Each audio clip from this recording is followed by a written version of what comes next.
Chers auditeurs, bonjour. En ces temps de confinement, j'avais envie de vous raconter des histoires. Oui, plein d'histoires, on va vous raconter. Chut, Mout, c'est moi qui explique. Oui, mais nous aussi, on fait partie de... Chut. Donc, je vais vous raconter des histoires, mais j'ai pas réussi à me débarrasser de deux petits personnages qui ont absolument voulu les raconter avec moi. Donc aujourd'hui, nous aurons la sorcière de la rue Mouffetard, avec Mout, c'est moi, Mout le mouton. Et ben moi je vais faire Nadia. Et moi c'est Furoncle, Fufu la moufette. Je serai dans le rôle de la vilaine sorcière. Alors, bonne histoire à vous. Il y avait une fois, dans le quartier des Gobelins à Paris, une vieille sorcière affreusement vieille et laide, mais qui aurait bien voulu passer pour la plus belle fille du monde. Un beau jour, en lisant le journal des sorcières, elle tomba sur le communiqué suivant. Madame, vous qui êtes vieille et laide, vous deviendrez jeune et jolie. Et pour cela, mangez une petite fille à la sauce tomate. Et plus bas, en petites lettres, Attention, le prénom de cette petite fille devra obligatoirement commencer par la lettre N.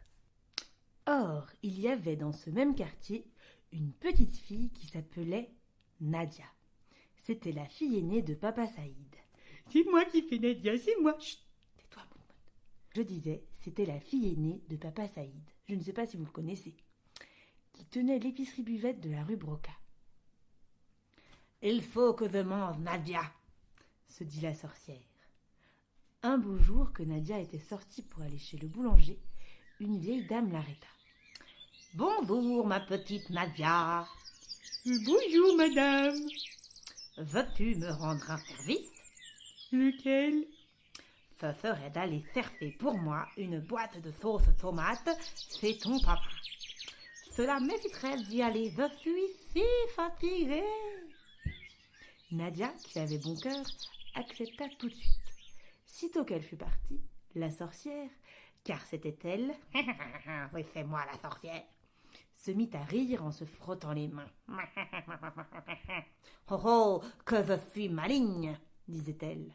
La petite Nadia va m'apporter elle-même la sauce pour la manger. Une fois rentrée chez elle avec le pain, Nadia prit sur le rayonnage une boîte de sauce tomate. Et elle se disposait à repartir lorsque son papa l'arrêta. Hé, où vas-tu comme ça? Je vais porter cette boîte de sauce tomate à une vieille dame qui me l'a...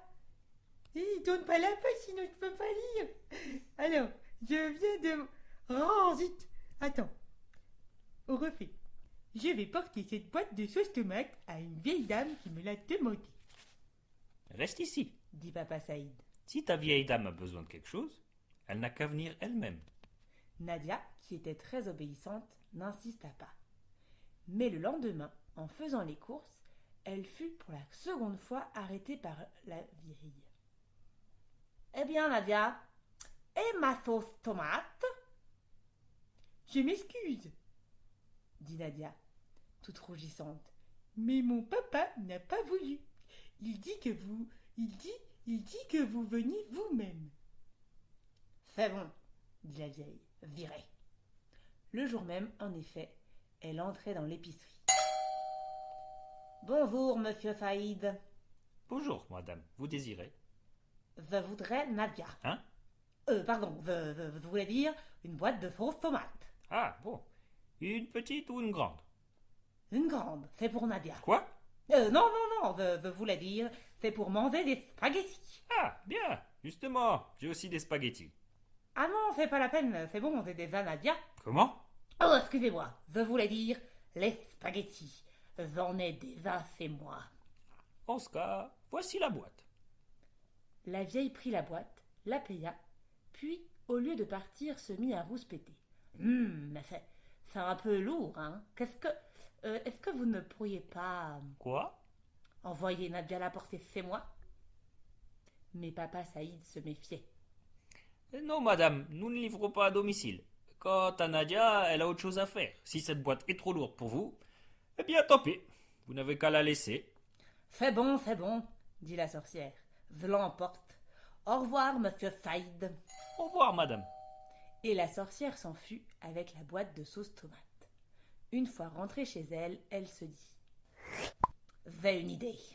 Demain matin, je vais aller rue Mouffetard et je me déguiserai en marchande. Lorsque Nadia viendra faire les courses pour ses parents, je l'attraperai. Le lendemain, elle était rue Mouffetard, déguisée en bouchère, lorsque Nadia vient à passer. Bonjour, ma petite fille. Tu veux de la viande? Ah non, madame, je viens acheter du poulet. Vite, pensa la sorcière. Le lendemain, elle se déguisait en marchande de volailles. Bonjour, petite. Tu m'as fait un poulet? Ah non, madame, aujourd'hui, je veux de la viande. Crotte, pensa la sorcière. Le troisième jour, déguisée à nouveau, elle vendait à la fois de la viande et de la volaille. Bonjour, Nadia. Bonjour, ma petite fille. Hein, qu'est-ce que tu veux? Tu vois, aujourd'hui, je vends de tout. Du bœuf, du mouton, du poulet, du lapin. Nom de Dieu, tu vends du mouton? Non, je suis pas d'accord. Hein. On peut pas faire une histoire où on vend du mouton. Non, vous me refaites cette phrase sans ça. Très bien, frère. Tu vois, aujourd'hui, je vends de tout. Du bœuf, du poulet, du lapin. Oui, mais vous vendez pas du mouton. Oui, mais moi, je veux du poisson. Flûte! Reflûte et crotte de flûte. Rentrée chez elle, la sorcière réfléchit, puis elle eut une nouvelle idée. Eh bien, puisque c'est comme ça, demain matin, je deviendrai à moi toute seule toutes les marchandes de la rue Mouffetard. Et en effet, le jour suivant, toutes les marchandes de la rue Mouffetard, il y en avait exactement 267, c'était elle. Nadia vint, comme à l'ordinaire, s'approcha sans méfiance d'un éventaire de légumes pour acheter cette fois des haricots verts, et elle allait payer quand la marchande la saisit par le poignet, l'enleva et hop, l'enferma dans le tiroir-caisse. Mais heureusement, Nadia avait un petit frère qui s'appelait Bachir. Voyant que sa grande sœur ne rentrait pas, Bachir se dit: c'est sûrement la sorcière qui l'a prise. Il faut que j'aille la délivrer. Il prit sa guitare à la main et s'en fut rue Mouffetard. En le voyant arriver, les 267 marchandes, qui étaient la sorcière, se mirent à crier: où vas-tu comme ça, Bachir? Bachir ferma les yeux et répondit: je suis un pauvre musicien aveugle et je voudrais chanter une petite chanson pour gagner quelques sous. Quelle chanson? Demandèrent les marchandes. Je veux chanter une chanson qui s'appelle Nadia, où es-tu? Non, pas celle-là, chante-en une autre. Mais je n'en sais pas d'autre. Alors chante-la tout bas. Et Bachir se mit à chanter tout haut. Nadia, où es-tu? Nadia, où es-tu? Réponds que je t'entende. Nadia, où es-tu?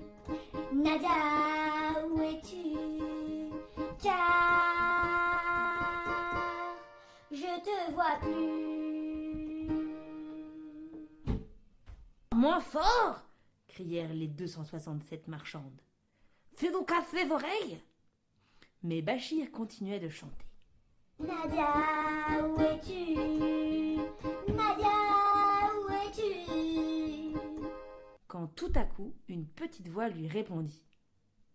Bachir, Bachir, délivre-moi, ou la sorcière me tuera. En entendant ces mots, Bachir ouvrit les yeux et les 267 marchandes sautèrent sur lui en criant: c'est un faux aveugle! C'est un faux aveugle! Mais on dit pas un aveugle. Allez, pardon. C'est un faux aveugle! Oh là là, attention, c'est un faux aveugle! Mais Bachir, qui était courageux, brandit sa petite guitare et assomma d'un coup la marchande la plus proche. Elle tomba raide et les 266 autres tombèrent en même temps qu'elle, assommées elles aussi. Alors Bachir entra dans toutes les boutiques l'une après l'autre en chantant. Nadia, où es-tu? Nadia, où es-tu? Pour la seconde fois, la petite voix lui répondit. Bachir, Bachir, délivre-moi, livre-moi, ou la sorcière me tuera. » Cette fois, il n'y avait plus de doute. La voix venait de chez la marchande de légumes. Bachir sauta dans la boutique, par-dessus l'étalage, au moment même où la marchande, sortant de son évanouissement, ouvrait un œil. Et en même temps qu'elle, les 266 autres ouvraient également l'œil. Heureusement, Bachir s'en aperçut et d'un coup de guitare bien appliqué, il les rendormit pour quelques minutes. Ensuite, il essaya d'ouvrir le tiroir-caisse. Cependant que Nadia continuait à chanter. « Bachir, Bachir, délivre-moi, ou la sorcière me tuera. » Mais le tiroir était trop dur, cela n'avançait pas.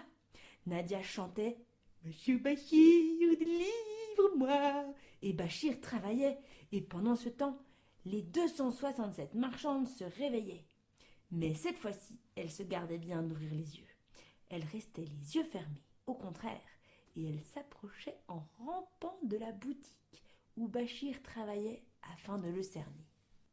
Comme Bachir, épuisé, ne savait plus que faire, il vit passer un grand marin, tout jeune et très costaud, qui descendait la rue. « Bonjour marin, veux-tu me rendre un service ? » Lequel? Ce serait de porter ce tiroir-caisse jusque chez nous. Ma sœur est enfermée dedans. Et qu'est-ce que j'aurai comme récompense? Tu auras l'argent, et moi, j'aurai ma sœur. D'accord. Bachir souleva le tiroir-caisse et allait le passer au marin quand la marchande de légumes qui s'était approchée tout doucement l'attrapa par le pied et se mit à glapir. « Ah, brigand, ça se tient !» Bachir perdit l'équilibre et laissa échapper le tiroir-caisse. Celui-ci, qui était très lourd, tomba en plein sur la tête de la marchande et, de ce coup-là, les 267 marchandes eurent toutes en même temps le crâne fracassé, ouvert avec toute la cervelle qui sortait. Cette fois, la sorcière était morte, et bien morte. Ce n'est pas tout. Sous le choc, le tiroir s'ouvrit et Nadia en sortit. Elle embrassa son petit frère, le remercia et tous deux retournèrent chez leurs parents, pendant que le marin ramassait dans le sang l'argent de la sorcière. Et voilà, c'est fini. J'ai gagné. Nadia, elle est sortie du tiroir-caisse. Alors que, qui c'est qui s'est fait fracasser la tronche par la boîte là-dessous, hein? C'est Fufu, la vilaine sorcière. Ça va, hein. Moi au moins j'ai pu faire un rire sardonique. Bonne nuit les enfants. Bonne nuit. Bisous tout le monde.